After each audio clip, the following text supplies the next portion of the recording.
Before Ranieri's indictment, Allison Mack and his sex slaves, before NXIVM and Nancy Salzman, and even before Tony Natali, there was Karen Unterreiner. By all accounts, she was quiet, timid, but with a good sense of humor, and her intelligence rivaled Keith's. Karen was in college in the late 1970s when she first met Ranieri. Reportedly, they were both in their teens. It was a dynamic between them even then, and considering the world and the way people thought of the man at the time, it was probably comforting to be with somebody like-minded.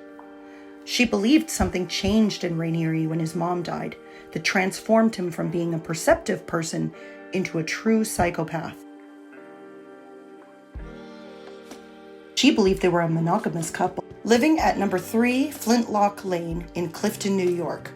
She was working hard in insurance, and Keith was employed at Amway, whose star was on the rise at the time. There were other roommates, of course. It was a hippie-like existence, but the main one, the one who would really stick, was Pamela Cafritz.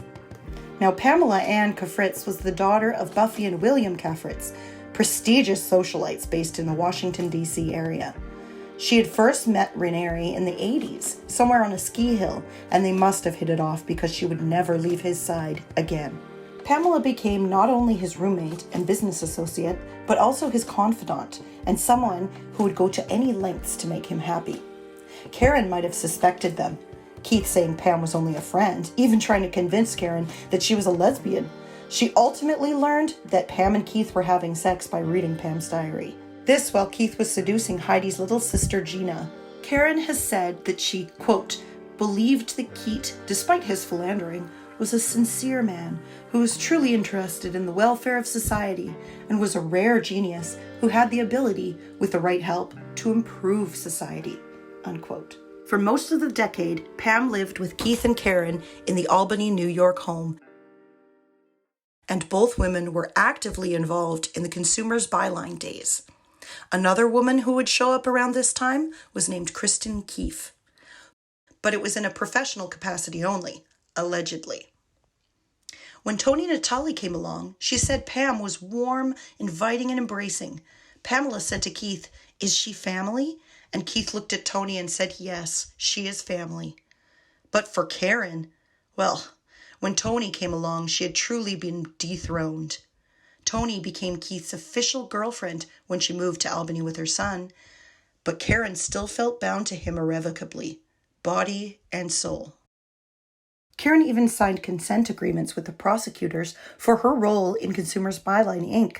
when it was sued and had to shut down, along with Pam Cafritz. These women, Tony, Pamela, Karen, and Kristen, whether knowingly or not, were the first of his harem of attractive girls, which would grow notoriously in the future. His acts as a hebephile, an adult with a strong, persistent sexual interest in pubescent children, typically between the age 11 and 14, were solidified in those days. Pamela hired a 12-year-old girl named Rhiannon to walk her dog. Befriending her and encouraging a girl to visit the townhouse she shared with Ranieri, who showered Rhiannon with attention. Keith urged her to talk about life and share what she wished with him. He told her she hugged like a child, her arms wrapped around him but her hips pushed far away. Then he taught her to hug the way adults do, pelvis to pelvis. Rhiannon liked being able to hang out with this older crowd, and eventually, when he took her virginity, she thought sex was just part of fitting in. "They told me I was smart and took an interest in me. They let me spend every afternoon at their house," she said. "I was perfect picking. To have someone that mature that thought well of me and was interested in me, it was flattering. I was young, inexperienced, overwhelmed, out of my league." According to a deposition Rhiannon signed in 1993, she told New York State Police she had sexual intercourse with a man named Keith Ranieri, which occurred when I was approximately 12 to 13 years old. The Frank Report, one of the major voices against NXIVM, says, defenders of Ranieri say Rhiannon was paid by the Times-Union to make up her story prior to it being published in 2012. Karen believed this, but there was an official narrative that successfully persuaded most of his followers to believe it also. Rhiannon was eventually pressured into signing a waiver, saying she wouldn't press charges. It made perfect sense that Pam and Karen joined up when Keith first made executive success programs, but Tony, Keith's girlfriend in 1998, was hesitant. In the CBI days, he made Tony hide their relationship because he didn't want any others to say she got the job because of him. All those years of bearing her soul to him had backfired because he was listening, collecting. He took her own shame at not being well educated and figured out how to use it to control her. Then, her own therapist, Nancy Salzman, who had herself become enamored with him, and now he was a guru bringing in crowds again? So who was Nancy Salzman anyway? Well, it's hard to know, actually. She seems like a typical girl, really. She likes Johnny Depp, Jennifer Aniston, Italy, reading, shopping, and traveling. And by 2018, Nancy Salzman, an RN, was worth approximately $2 million, and her salary was $10,000 US per hour. Nancy might have lied about her high school and college, though. Her bio info says she went to Muhlenberg, a liberal arts college in Pennsylvania, which does not offer any nursing program. She has no degree in psychiatry. She doesn't even have a degree in nursing. At most, they gave an associate's degree through a local community college. Portage High School is said to be a lie as well. But when it came to NLP, controversial as it was, Nancy Salzman was a master of it. Her daughter Lauren would have been around 19 years old when she first met with Keith Raniere, eager and practically begging to be his student. Keith told her about his other endeavors and his infamy at what might happen if she became a partner of his. It seemed Keith had not looked inward to explain Consumer Byline's failures. Instead, he blamed Walmart and other retail stores for considering him their competition. Keith and Nancy first pitched their program under the name Raniere Management Systems to bring big corporations. They all came back with a love for Nancy, but wanting nothing to do with Keith. Keith, realizing he wasn't going to make it with his past, regrouped and came up with ESP, Executive Success Program. He watched Nancy do the thing for the first time, and it was like a light went off. People loved her. She was warm and intelligent and exciting. She would control the people for him and be the face of ESP. But what exactly was ESP, and why did it catch on so fast? On the surface, it was a tessellation of ideologies, some from Scientology and some from other self-help gurus, some from NLP and some from multi-level marketing. And probably most important, EST/Landmark, perhaps the original, much criticized, personal development program, founded by Werner Erhard, an American author and lecturer known for founding the Hunger Project in 1977 with the support of John Denver, Robert W. Fuller, and many others. See, unlike EST, Werner's program, which famously discouraged students from using the bathroom during sessions, Executive Success offered plenty of breaks. Students would expect to pay up to $10,000 for 5 days of lectures and intense emotional probing. Classes were divided into modules. In one module, Relationship Sourcing, students were instructed to explore the benefits they would receive in the event of a partner's sudden death. In another module, Dracula and his ghouls reportedly discussed psychopaths and their followers. There was one core part of the program called Exploration of Meaning, or EMs, where teachers plumbed their students' beliefs and backgrounds, honing in on the emotional moments and values, or honing in on a negative habit and getting rid of it, describing how it benefits survival and pledging to replace it with a new one. Keith believed that by modeling skills of exceptional people, one can treat problems such as phobias, depression, habit disorder, psychosomatic illnesses, myopia, allergies, and even the common cold. In daily 13-hour cram sessions, students removed their shoes for class and wore patented colored sashes in dozens of different variations that signify rank in the organizations. Something like a martial arts system that Keith had learned as a boy. Students were taught rituals and rules, such as how to shake hands with one another, and NXIVM leaders. Students were told it was essential that much of the world's money be controlled by ethical people in order for human existence to survive. Also, they had to sign a confidentiality agreement. During the NXIVM seminars, students were expected to call Raniere and Salzman vanguard and prefect, respectively, reasoning that Keith was the leader of the philosophical movement and Salzman was his first student. He adapted the title Vanguard from his favorite video game, in which the destruction of one's enemies increased one's own power. Tony, with whom he still lived but only spent a few nights of the week with, went on her first intensive with ESP and had a strong gut reaction that something wasn't right. Too many women around, too many unexplained things. And when Tony spoke to Nancy in a private session complaining about it, Nancy said, "You just don't know who he is, do you?" Vanguard, thought Tony, from a video game in the garage? She approached Keith and he said, "This is the platform I will use to change the world. And don't you want to come with me?" But there had been other women for years.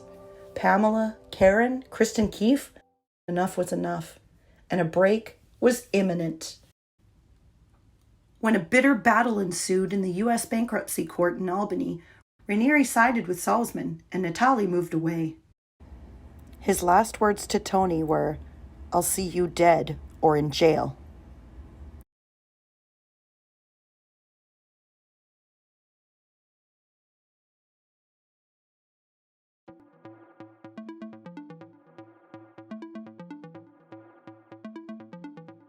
In 2000, a new millennium was breaking, a new day for NXIVM, and a new woman for Keith Raniere. Barbara Boucher came from a broken-up household. She had to grow up fast and fight for her disabled brother's freedom under the conservatorship of their father. After her mother died, their father drank heavily and put the boys into homes, but Barbara worked hard enough to prove that she had a good place for them and took them in. She had been seeing Nancy Salzman since 1988 for her professional career. So when the 90s waned and she dipped into a low time, her therapist, Nancy, suggested she try out her own program. Barbara had been married and then separated very quickly at the time, and a close friend of hers had committed suicide.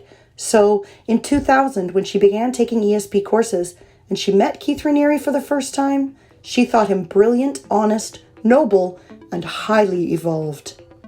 Keith seemed to be struck by her as well, saying she was meant to be his life partner and that he had visions of them having a child together, a child who would be an avatar. Keith claimed he was the smartest man in the world, and all that was in his way to building a noble civilization was more money.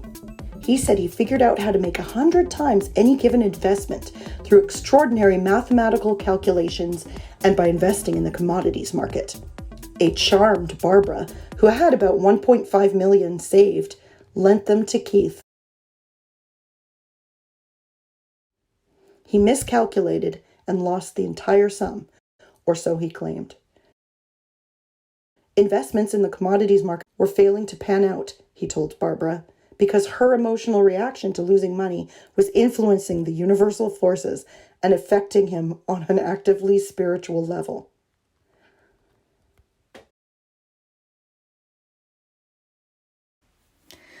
In 2001 had seen the terrorist attack on America, and by now, the United States was a very different place, shocked into retrospection. Stripped of her lifelong savings, Keith ended any pretense of monogamy and began living the way he always had.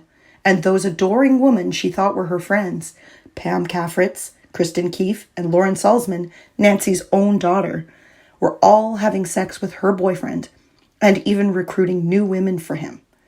Keith had no scruples in dating his new students at ESP, and she was devastated most by knowing his inner circle knew all along about his lifestyle and enabled him to live it. She would promptly refuse to continue a sexual relationship with him, but she wouldn't break the tie just yet.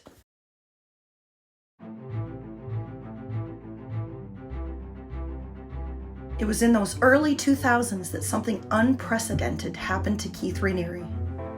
Claire and Sarah Bronfman became attached to the organization, and they were the heiresses to the Seagram's alcohol fortune. Samuel Bronfman was born in 1889. His parents were Jewish refugees of Tsarist Russia's anti-Semitic pogroms, who migrated to the central region of Canada. These were very rural, flat, and windswept provinces. The family were originally tobacco farmers from Bessarabia, but despite being quite wealthy, with 2 servants and a rabbi, the tobacco work was incompatible with the cold Canadian climate, and their father, Yechiel, was forced to work as a laborer for the Canadian Northern Railway. It was a tale of riches to rags. Through hard work and determination, they eventually found their way into the bar and hospitality business.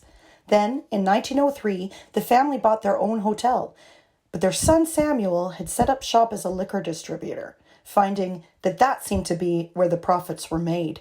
He even founded the Distillers Corporation of Montreal in 1924, selling cheap whiskey. If you ever wondered where the liquor was being run from when people say liquor runners, it was usually over the northern border.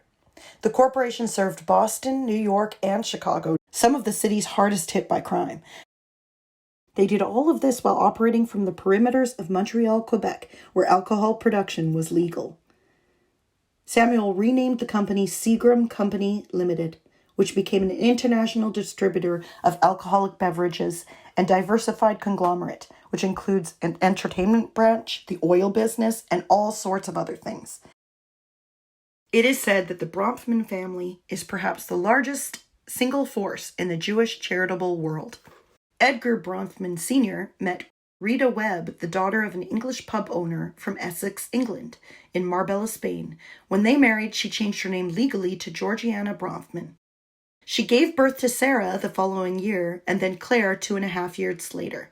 But shortly after Claire's birth, Georgiana asked Edgar for divorce, and the girls lived their lives in England and Kenya with their mother.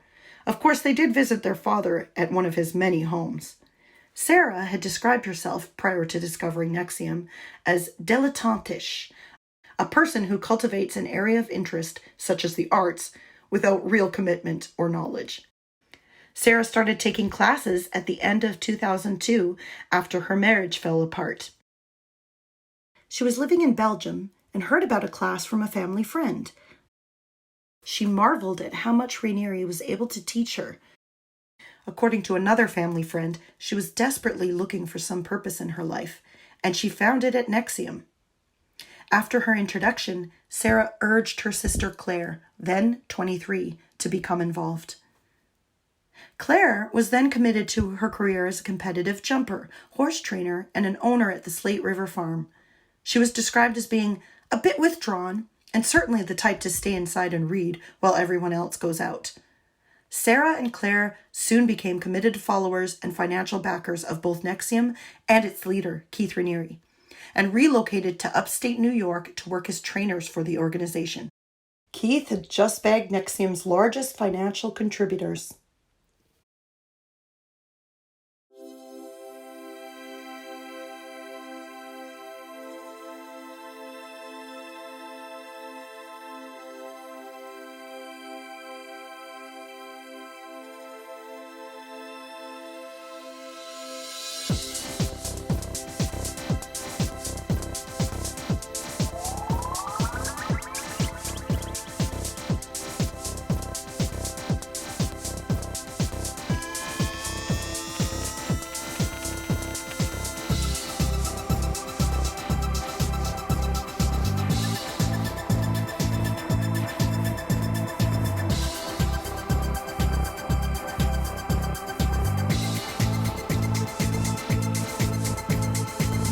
By 2003, over 3,500 people had taken part in an ESP class, including businesswoman Sheila Johnson, not this Sheila Johnson, but this Sheila Johnson, co-founder of BET, CEO of Salamander Hotels and Resorts, and the first African-American woman to achieve a net worth of at least $1 billion.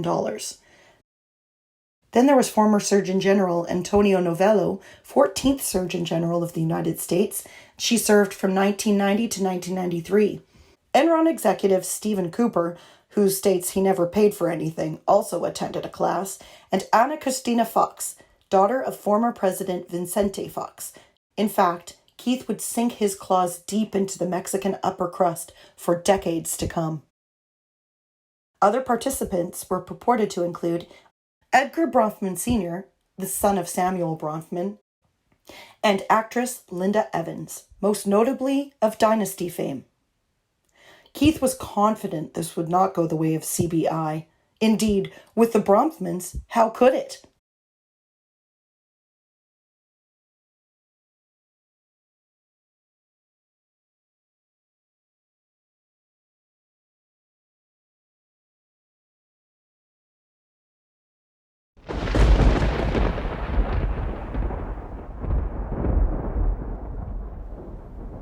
In approximately January 2001, my brother Michael began telling me and the rest of my family about the ESP organization.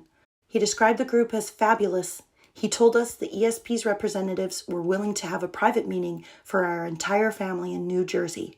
In winter of 2000 and 2001, Nancy Salzman, who described herself as the president of ESP and insists upon the title prefect, came to the home of my brother-in-law, Aaron, in New Jersey, at the invitation of Michael Sutton, to tell Michael, my father and his wife and me, and others, about ESP. Thereafter, Michael continued to attend ESP seminars religiously. He stated, among other things, that ESP had changed his life. He encouraged me to attend a 5-day training course called an intensive. Based upon Michael's insistence, I agreed to attend an intensive in Albany that began on June the 23rd, 2001. I incurred total costs in the excess of $7,500 to attend. Prior to attending, I signed an application. At the outset of the intensive in Albany, attendants were issued a confidentiality agreement in the form that is attached to the A affidavits as Exhibit B. I did not sign this confidentiality agreement. I note that the form attached to AK's affidavit does not contain my signature. I recall that on the first day I was there, they told the attendees that the townspeople thought ESP was a cult and that we were not to pay attention. During the intensive, Miss Salzman repeatedly told me how special I was and how they had targeted me to join ESP. In fact, Miss Salzman took me out for a private dinner during my stay. ESP's coaches also told everyone who attended that ESP was their real family. After the intensive, I was instructed to call Miss Salzman's daughter Lauren, my coach, every day at a designated time to discuss, among other things, recruitment efforts. After this June 2001 16-day intensive, I attended a 5-day intensive in Albany in August in 2001. Also, I saw Miss Salzman when she came to New Jersey to visit me and to promote ESP. At approximately this time, I grew concerned about the number of rituals of ESP. For instance, I was not comfortable with the fact that everyone in the group was required to bow down to Nancy Salzman, the prefect, and Keith Raniere, the vanguard, at the beginning of each meeting, as well as their insistence upon being addressed by their titles. I also did not like that everyone in the group wore a scarf to identify their level within. People who were at the lowest level wore white scarves and were required to sit at the back of the room. Also, people were strongly encouraged to bring in prospective recruits. I learned at about this time that one would receive a commission from ESP for every recruit brought in. For example, I learned that Michael received a commission for attendance at my ESP intensive. My concerns about ESP culminated when I left an intensive in Albany and told Miss Salzman that I could not come back because my car had been recalled. Miss Salzman told me that I must come back and that I should take the train to Albany. When I told her I could not, Miss Salzman started berating me and told me that my problems were attributable to the fact that I did not honor my commitments. I have not spoken to Miss Salzman since. My family was concerned that Michael was involved within a cult. Unbeknownst to me, sometime in 2002, my family engaged Rick Ross to deprogram Michael. As I stated earlier, I did not know Rick Ross, and I had no contact with him before this time. Rick Ross is a Jersey City, New Jersey specialist in cults. He's basically the Batman of cult investigation. He's helped expose some of the most notorious and dangerous organizations of our time. but he was hired to no avail.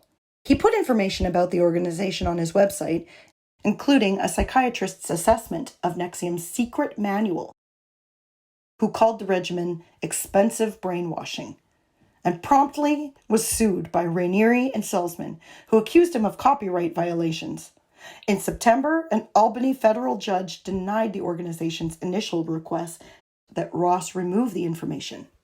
The brainwashing assessment was made by John Hochman, a forensic psychiatrist who teaches at UCLA, and he described ESP thusly: "It is a kingdom of sorts, ruled by a vanguard who writes his own dictionary of the English language, has his own moral code, and the ability to generate taxes on subjects by having them participate in his seminars.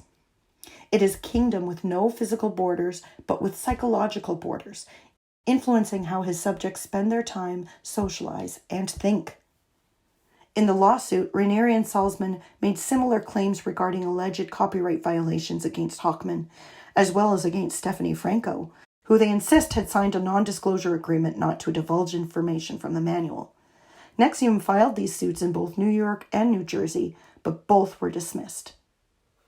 Regardless of this outcome, Keith had taken to heart that part in Scientology where people who leave are deemed suppressive and open to all manner of cruelty. But no matter how smart he thought he was, Keith could not stop the lasting effect of the 2003 Forbes magazine story, Cult of Personality. It was a cover story featuring a lampoon of Raniere and the title, "The World's Strangest Executive Coach." This article quoted Edgar Bronfman Sr. as stating that he thought NXIVM was a cult, having broken up with the group just after learning that Claire had given Raniere and Salzman a $2 million loan at 2.5% interest. The article was scathing and spot on. Raniere's long brown hair and beard make him look a little like Jesus, and his thoughtful demeanor could let him pass for a philosophy professor or maybe a slacker poet.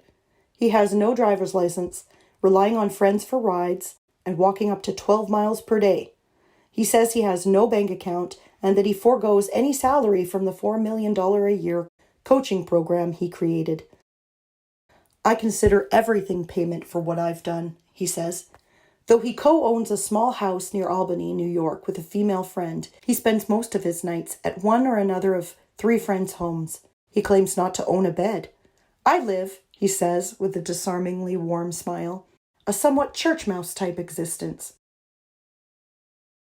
His teachings are mysterious, filled with self-serving and impenetrable jargon about ethics and values, and defined by blind ambition, ethos, akin to that of the driven characters in an Ayn Rand novel. His shtick: make your own self-interest paramount. Don't be motivated by what other people want, and avoid parasites. Only by doing this can you truly be yourself and truly ethical. The flip side, of course, is that this worldview discredits virtues like charity, teamwork, and compassion. Maybe we just don't get it. They are taught to bow to one another and to the vanguard. When he makes a rare appearance, Elvis-like, students rush up to him. Some ex-clients say that they have seen him greet each woman with a kiss on the mouth, although Raniere denies this. It's all too intense for some. After sleepless nights and 17-hour-long days of workshops, a 28-year-old woman from a prominent Mexican family says she began to have hallucinations and had a mental breakdown at her hotel near Albany. She went to a hospital and required psychiatric treatment. Her psychiatrist, Carlos Rueda, says in the last 3 years he has treated 2 others who had taken that class. One had a psychotic episode. After the story broke, Keith was livid. He would refuse to speak to the media again for another 14 years. He blamed Tony, who had been quoted in the article, as well as Claire Bronfman, for telling her father about the secret financial deal.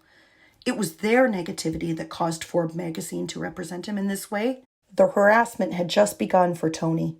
Phone calls came flooding in at all hours. They canceled credit cards, canceled phones, canceled medical insurance, her son's school. Once her neighbor even said that a girl with long hair was going through her mail. Tony filed complaints and endured investigations from the FBI. Keith's once prized girlfriend was now his mortal enemy, and despite losing many women from that era, smelling Keith's evil and hating him and fearing him, still, Karen, Pam, and Kristen Keefe stayed, along with Nancy Saltzman. And this would begin the shift that would ultimately bring them from ESP to NXIVM. In one corner of the internet, there writes a man who has been working to expose Keith Raniere for the last 5 years. His name is Frank Parlato, and he wrote, Raniere's followers make a pledge to create the world where there are no enemies, where people will no longer destroy each other or rejoice at each other's demise. Strange, and perhaps this is the secret of why Raniere is despised by as many as he is, while his actions show he hates, literally hates, his enemies. His honeyed words preach love and forgiveness and speak of a dream, a world where no one hurts each other. This world, in fact, could not include Keith Raniere.